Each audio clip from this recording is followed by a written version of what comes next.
I'm Maya Feller, registered dietitian nutritionist, and this is Cook With Us with Well and Good. Today, I'm gonna make you a citrus chutney. Chutneys are so easy to make, they're delicious and can be paired with so many things. Think seafood, think animal proteins like chicken, think like meats, even beef, lamb, you name it, you can put chutney on it.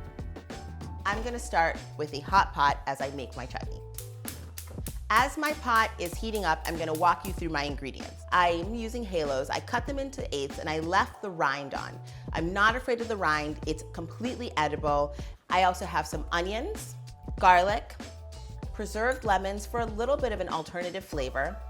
I'm using jarred jalapenos. This is an alternative sugar, so normally I would just use regular sugar, but I wanted to try out palm sugar. You can also use date sugar. They're a little bit lower on the glycemic index, but just as sweet. And then also some ginger. So I feel like my pot is getting hot. I'm gonna go ahead and put in a very neutral oil. And then I'm gonna add a little bit of garlic, and I'm gonna let it cook for a little moment. I can smell the flavors coming. I'm stirring it often because I really do not want it to burn, because there's nothing worse than burnt garlic. I'm gonna turn my heat up a tiny bit so I can hear it sizzle. Next, I'm gonna add in my onion, and I'm gonna cook these for about 3 to 5 minutes until translucent. There we go. Now, I love the combination of onion and garlic. I really think that it brings so much flavor to dishes. But in addition to flavor, onion and garlic have incredible antioxidant capabilities and properties. They're just so nutritious. I'm gonna add in my jalapenos just for a little bit of a kick. And the flavor, it's almost like I can taste it because this smell is so incredible. Okay, now I'm gonna add in the preserved lemons. I've cut these into quarters. Again, they have the skin on, it's completely edible. Preserved lemons are a little bit, in my opinion, they're vinegary and there's a tang, but they're tiny bit, I don't know, somehow I feel like the flavor is complex and can add another layer to a dish like this. And now I'm gonna add in my halos.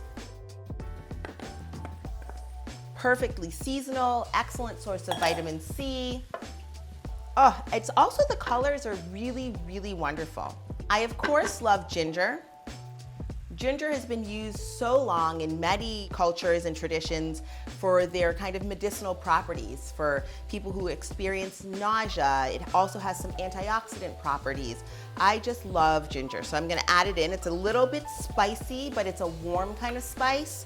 I'm gonna go ahead and add in 1 cup of palm sugar.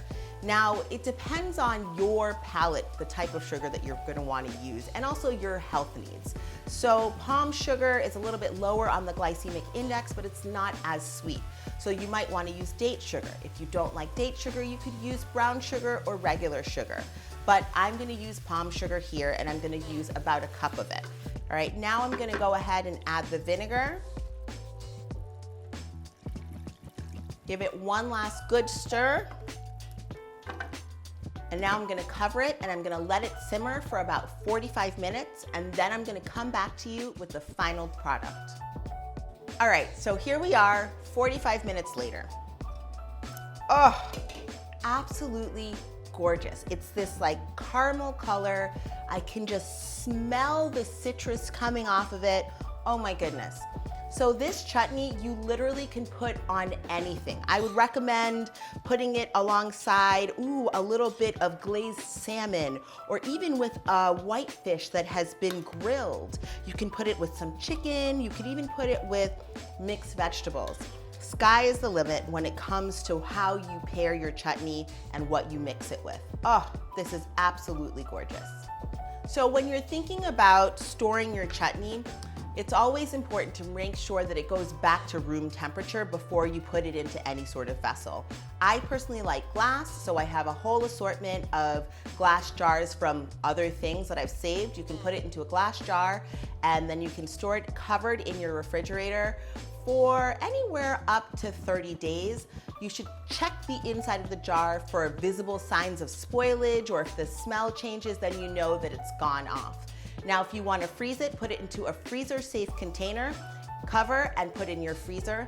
If you really, really want to get fancy, you could put it into an ice cube tray and freeze that so that you can pop out the little cubes and have access to it anytime throughout the year. Thanks for watching, and for the full recipe, check the details below. And don't forget to subscribe to Well and Good.